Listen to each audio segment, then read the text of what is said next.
नमस्कार, मैं आप सबका स्वागत करती हूँ तेजस्वी आयुर्वेदा टॉक शो में। और आज हमारे साथ है डॉक्टर मिलानी, जिनसे हम जानेंगे लेडीज़ के प्रॉब्लम्स के बारे में, जैसे कि पीसीओडी और हार्मोन इम्बैलेंस के बारे में। तो चलिए पहले कर लेते हैं उनका स्वागत।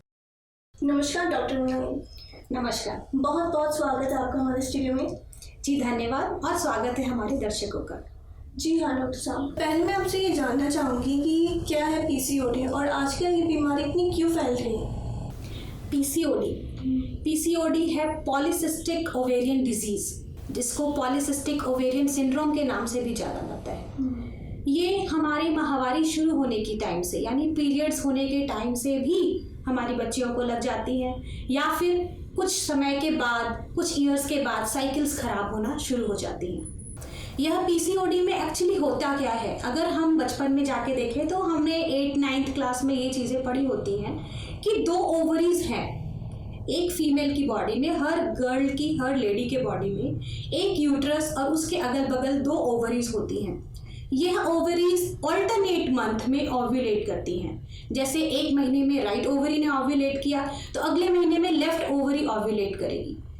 ये सालों साल, महीने महीने ये ओव्यूलेशन का सिस्टम चलता जाता है। अगर लेडी ने प्रेगनेंसी करनी है यानी कंसीव करना है तो यही ओवम यानी हमारा अंडा फर्टिलाइज होता है, जिससे कोई भी लेडी कंसीव कर सकती है। अगर कंसीविंग नहीं होती है तो यह ग्राफियन फॉलिकल से कॉर्पस ल्यूटियम बन के बर्स्ट होके बाहर निकल जाती है, जिसको हम मंथली साइकिल्स या पीरियड्स कहते हैं। ये हुई नॉर्मल बात। लेकिन जहां हमारे हार्मोन्स इम्बैलेंस होना शुरू हो जाते हैं, यानी पीसीओडी के सिम्टम्स शुरू हो जाते हैं, वहां यह एक ओवम ना बन के कई सारे छोटे छोटे अंडे बन जाते हैं।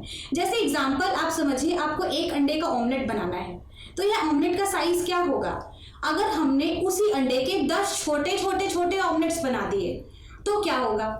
तो समझिए ये एक अंडे के मटेरियल में हमारे एक ओवम ना बन के कई सारे छोटे छोटे छोटे फॉलिकल्स बन जाते हैं, जिसको हम कहते हैं पीसीओडी यानी ओवेरियन डिजीज। यह फॉलिकल्स धीरे धीरे दोनों ओवरीज में भरते जाते हैं। कई लड़कियों को एक ओवरी का पीसीओडी होता है, कईयों को दोनों ओवरीज में हो जाता है। तो एक मंथ में एक ओवरीज में पीसीओडी हुआ, अगले मंथ में यानी लेफ्ट के बाद राइट में अगर करना है तो वहां भी मल्टीपल फॉलिकल्स बन गए।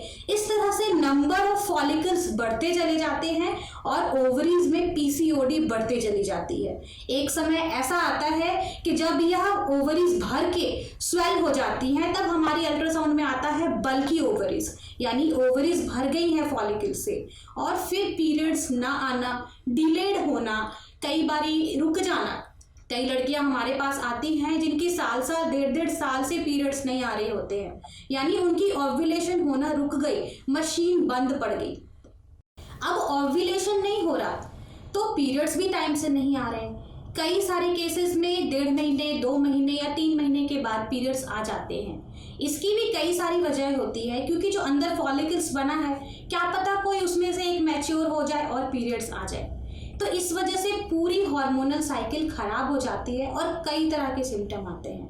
अब बात, जैसा इन्होंने पूछा कि यह क्यों फैल रही है, पीसीओडी इतना क्यों फैल रही है? हमारे ज़माने में इतनी नहीं होती थी, पर आज के समय में हमारा लाइफस्टाइल इतना खराब हो चुका है, हमारा खाना पीना, रहन सहन और हमारे काम करने का तरीका। जैसे बच्चियों को आजकल सारा दिन ऑनलाइन रहना पड़ता है, रेडिएशंस की वजह से, फ़ोन का रेडिएशन, लैपटॉप्स का रेडिएशन, हमारे खाने पीने में हुई हुई एडल्ट्रेशन यानी मिलावट, उसकी वजह से पोषण ठीक से नहीं मिलना, टाइम पे नहीं उठना, देर रात तक काम करना या पढ़ाई करना, ऐसे बहुत सारे लाइफस्टाइल चेंजेस हैं जो हमारे लाइफ का एक रूटीन बन गए हैं और हमें नहीं पता कि इसकी वजह से हमारे अंदर की कितनी ऑर्गन्स खराब हो रही हैं। तो अगर हम अपने लाइफस्टाइल में और अपने खाने पीने के रूटीन में सकारात्मक चेंजेस लाएंगे तो हम पीसीओडी और ऐसे कई सारे हार्मोन्स के इम्बैलेंस से होने वाली बीमारियों से बच सकते हैं। जी डॉक्टर साहब, बिल्कुल सही बात की है आपने। और आपसे जानना चाहेंगे कि किस उम्र में ज़्यादा खतरनाक है और इसके क्या नतीजे हैं? देखिए, पीसीओडी खतरनाक तो हर उम्र में है, बट उसके ऑल फॉलिकल्स की साइज पर डिपेंड करता है कि वो कितना और कैसे खतरनाक साबित हो सकता है। अगर हम शादी की उम्र वाली लड़कियों की बात करें तो अगर उनको बाइलेटरल यानी दोनों ओवरीज में पीसीओडी है तो उनको कंसीव करने के चांसेस बहुत कम होते हैं। कई सारी लड़कियों को सिंपल एक ओवरी में पीसीओडी होती है, एक ओवरी अच्छी तरह काम कर रहा होता है तो उनके चांसेस 50% होते हैं। यह तो हो गई कंसीव करने वाली बात। दूसरी, अगर फॉलिकल्स बहुत ज़्यादा हैं और वो कई समय से इलाज नहीं किया जा रहा तो यह फॉलिकल्स धीरे धीरे बढ़ते बढ़ते ट्यूमर का रूप भी ले सकते हैं और ओवरीज को खराब भी कर सकते हैं। जब ये लैटर स्टेज में पहुंच जाता है यानी अक्यूट स्टेज में पहुंच जाता है तो कई बारी ओवरीज को रिमूव तक करवानी पड़ जाती है। हमारे पास ऐसे भी बहुत से केसेस आए हैं जिनमें डॉक्टर्स ने ऑलरेडी छोटी छोटी लड़कियों को 18 साल 20 साल 25 साल की लड़कियों को ओवरी की सर्जरी कराने का सुझाव दे दिया।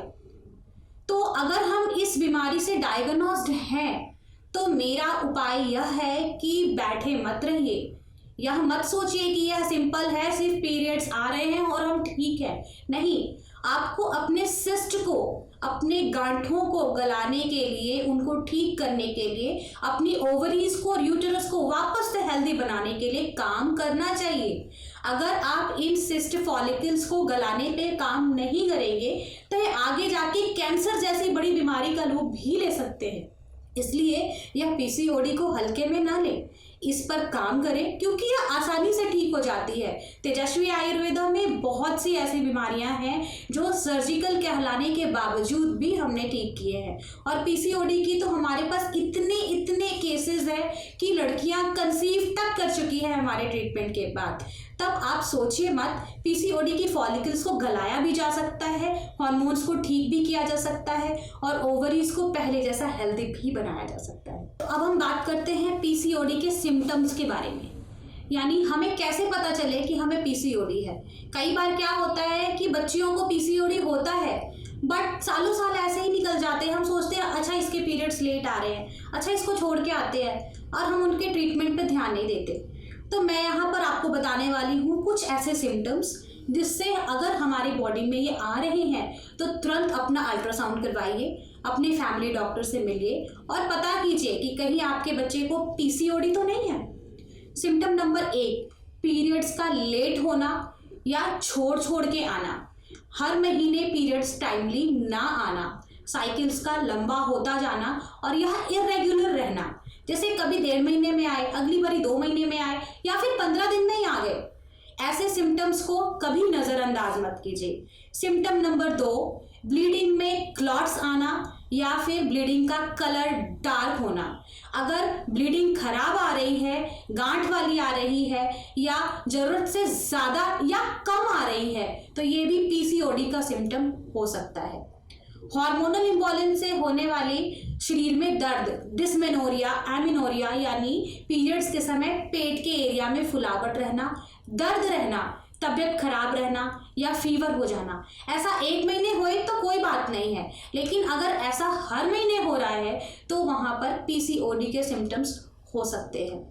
मूड स्विंग्स होना, इरिटेशन होना, अगर आपका बच्चा लगातार चिड़चिड़ा रह रहा है, आपसे ठीक से बात नहीं कर रहा और आपको लग रहा है अचानक से क्या हो गया, तो शायद ये हार्मोनल इम्बैलेंस हो सकता है। बाल झड़ना, आंखें खराब होना, शरीर में सुस्ती रहना, थकान रहना और लगातार पीरियड इम्बैलेंस रहना, ये भी पीसीओडी के सिम्टम है।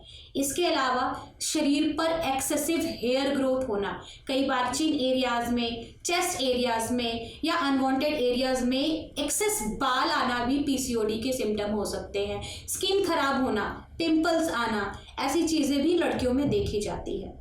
कई सारे केसेस में पीसीओडी में सिस्ट नहीं पाए जाते, केवल हार्मोनल इम्बैलेंस होता है। मतलब कि अगर आप अल्ट्रासाउंड करवाओगे तो उसमें सिस्ट नहीं आ रहा बट बच्चियों के पीरियड्स भी नहीं आ रहे, यह भी पीसीओडी ही है। पीसीओडी में कई तरह के सिम्टम होते हैं और हर एज ग्रुप के हिसाब से अलग अलग सिम्टम भी होते हैं। इसलिए हम अपने हिसाब से पेशेंट की उम्र, उसके पीरियड के साइकिल्स और शादी की एज, ये सारा कुछ देखकर ही पता लगाया जा सकता है कि पीसीओडी किस तरह का है और यह कितने टाइम में ठीक होगा। अच्छा डॉक्टर साहब, आप हमें ये बताइए कि पीसीओडी का संपूर्ण इलाज है, क्या ये पूरी तरह से ठीक हो सकती है? देखिए, इलाज पीसीओडी के कई तरह के आपको मार्केट में मिल जाएंगे। जैसे अगर हम मॉडर्न साइंसेस की बात करें तो अगर कोई बच्चा या लेडी पीसीओडी लेके किसी भी क्लिनिक में किसी भी गायनेक के पास जाती है तो उन्हें सिर्फ 2 चीज़ों की सलाह दी जाती है। एक तो अपना वजन कम करें, क्योंकि यह माना जाता है कि वजन कम करने की वजह से हार्मोन्स ठीक होते हैं, और दूसरा उन्हें वजन कम करने के लिए ही शायद मेटफॉर्मिन दी जाती है जिससे उनका वेट रेगुलेट हो। दूसरा उनको साइकिलिंग ड्रग्स दी जाती है, यानी एक तरह की कॉन्ट्रासेप्टिव पिल्स जो 21 डेज खानी होती हैं और उसके बाद उनकी साइकिल्स आ जाती है। बट हमारे आयुर्वेदा के हिसाब से साइकिलिंग ड्रग्स लेना हार्मोन्स पर प्रेशराइज डालना होता है, तो मैं यह कभी भी सलाह नहीं दूंगी कि आप साइकिलिंग ड्रग लीजिए, क्योंकि इसके फ़ायदे से ज़्यादा कई सारे नुकसान सामने आए हैं, जैसे वेट गेन होना, थायराइड होना, हार्मोन्स और ज़्यादा इम्बैलेंस होना, और इसकी वजह से आने वाली कई सारी दूसरी बीमारियाँ। इसलिए मैं यह सलाह दूंगी कि अगर आपको पीसीओडी है तब आप एलोपैथी डॉक्टर के पास, गायनेक के पास तो जाइए रेगुलर चेकअप के लिए, पर प्लीज़ साइक्लिंग या किसी भी तरह की हार्मोनल पिल्स ना लीजिए, इससे पीसीओडी और ख़राब होती है। फिर आप कहेंगे कि अब फिर हम करें क्या? मैं आपको बताने वाली हूँ तेजस्वी आयुर्वेदा में होने वाले पीसीओडी के प्रॉपर 3 डिमेंशनल ट्रीटमेंट के बारे में।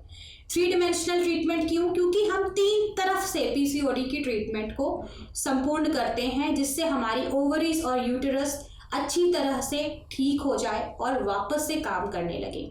पहली डिमेंशन है पीसीओडी के सिस्ट को गलाना, यानी जो पीसीओडी के छोटे फॉलिकल्स ओवरीज के अंदर भर चुके हैं उनको धीरे धीरे गला के ओवरीज से बाहर निकालना, शरीर से बाहर निकालना।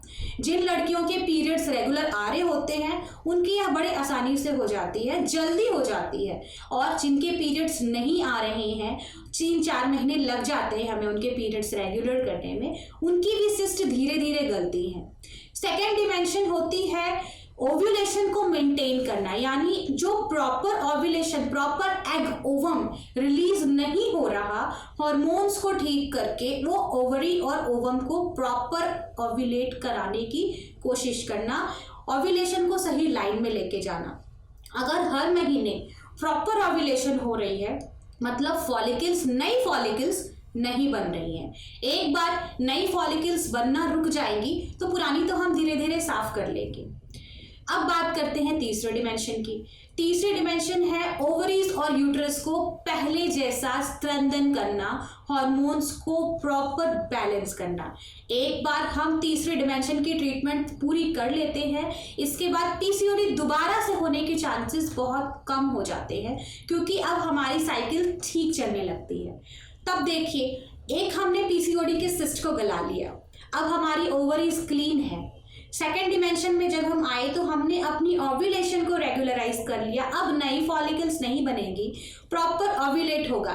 जिन लड़कियों को कंसीव करने में दिक्कत हो रही होती है वो तो सेकेंड डिमेंशन पर आकर ही कंसीव कर लेती हैं और आगे की ट्रीटमेंट बाद में करते हैं अगर उनको कंसीव करना है। यानी अगर हमारे पास कोई फर्टिलिटी ट्रीटमेंट के लिए आ रहा है, ऐसी लड़कियां जो पीसीओडी की वजह से कंसीव नहीं कर पा रही हैं, वो भी इस ट्रीटमेंट के बाद कंसीव कर सकती हैं। और वो लड़कियां जो प्रॉपर सिस्ट और दूसरे साइड इफ़ेक्ट्स की वजह से परेशान है, वो पूरी ट्रीटमेंट लें ताकि उनको दोबारा से पीसीओडी ना हो। अगर हमने ओवरीज को भी क्लीन कर लिया, हार्मोन्स को भी बैलेंस कर लिया और ओव्यूलेशन भी ठीक कर लिया, तो फिर पीसीओडी क्यों नहीं ठीक होगी? इन तीनों ट्रीटमेंट्स के लिए हमें दवाइयाँ, लाइफस्टाइल और डाइटरी चेंजेस करने पड़ते हैं। अगर हम अपना खान पान ठीक नहीं करेंगे, सोने उठने का समय ठीक नहीं करेंगे, रेडिएशंस, लैपटॉप, फ़ोन और बाकी इंस्ट्रूमेंट्स का यूज़ करना कम नहीं करेंगे, तो पीसीओडी की प्रॉब्लम ठीक होने में थोड़ी दिक्कत आ सकती है। इसलिए आज से और अभी से अपने लाइफस्टाइल पे काम करना शुरू कर दीजिए, अपना डाइट सही कीजिए, अपने सोने उठने, काम करने का समय ठीक कीजिए और उसके साथ फिर धीरे से मेडिसिन भी स्टार्ट कर दीजिए, तो देखिए आपको पीसीओडी में ज़रूर फर्क मिलेगा। तो अभी कॉल कीजिए नीचे दिए गए नंबर्स पे और हमारे डॉक्टर से बात कीजिए और अपनी दवाई शुरू करवाइए, क्योंकि अब आपका टाइम आ गया है पीसीओडी से फ्री होने का। यहाँ पर मैं अपने दर्शकों को एक बात और बताना चाहूँगी कई सारी लड़कियां हेयर ग्रोथ से परेशान होकर लेज़र ट्रीटमेंट्स लेती हैं, जिससे बाल थोड़े टाइम बाद दोबारा शुरू हो जाते हैं। तो मैं यह बताना ज़रूर चाहूँगी कि लेज़र ट्रीटमेंट लेने की ज़रूरत नहीं है। आप फेशियल वैक्स जैसे ब्राज़ीलियन वैक्स करवा सकते हैं, जिससे हेयर ग्रोथ अचानक से तो नहीं कम होती, बीच में हम अपने ट्रीटमेंट के दौरान हॉर्मोन्स को बैलेंस करेंगे, लगाने के लिए क्रीम और पैक्स भी देंगे, जिससे आपके हेयर ग्रोथ पे भी काफ़ी फ़र्क पड़ेगा और पहले से काफ़ी रिडक्शन आपके हेयर ग्रोथ में हो जाएगी। इसलिए जो पीसीओडी के सिम्टम्स हैं, ये अलग अलग सिम्टम्स आप नोट कर लीजिए और हमारी कंसल्टेशन के समय में हमारे डॉक्टर से ज़रूर बात कीजिए और इसके बारे में डिस्कस कीजिए, ताकि हम आपको यह क्लियर कर सकें कि आपके कौन कौन से सिम्टम्स में कितनी रिडक्शन आएगी और आपके हिसाब से हम प्रॉपर मेडिसिन कंपोज भी कर सकें। मैं यहाँ पर एक बात और बताना चाहूँगी, हमारे यहाँ कोई फिक्स पैकेज नहीं है कि हमने यही मेडिसिन आपसे देनी है। हमने प्रॉपर कंसल्ट करना है और आपके हिसाब से दवाइयाँ आपको भेजनी है जिसकी आपको ज़रूरत है। अगर आपका केस थोड़ा डिफरेंट भी है, जैसे अगर सिस्ट नहीं है या हेयर ग्रोथ बहुत ज़्यादा है या एमिनोरिया या डिसमेनोरिया के सिम्टम्स ज़्यादा है, तो हम पहले उस चीज़ पर काम करेंगे जो आपको सबसे ज़्यादा तकलीफ दे रही है। इसलिए शर्माने की बात नहीं है, अभी अपना फ़ोन उठाइए और हमारे डॉक्टर से बात कीजिए। जी दर्शकों, आज के लिए बस इतना ही। फिर मिलेंगे आपसे अगले एपिसोड में। तो अब हमें दीजिए इजाज़त, फिर मिलेंगे आपसे। धन्यवाद।